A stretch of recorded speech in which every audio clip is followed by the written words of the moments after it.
Ölümcül vəziyyətdədir, buna bax. 2 gündür mırıldayır, quruyub ölümcül vəziyyətdədir 2 gündür. Heç olmasa buna, nətər heç olmasa buna yenə vurub bunu. Sevənlərdən görün kim varsan Allah. Heç olmasa bunu yazıqdır da bunu.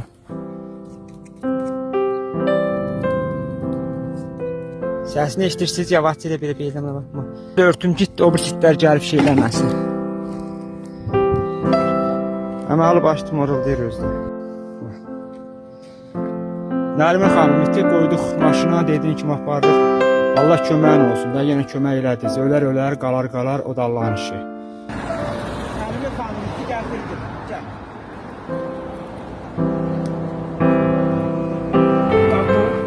İtlər bunu boğub, gün yarımdır belədir, həmə mırıldayır, arada çox məqsəd.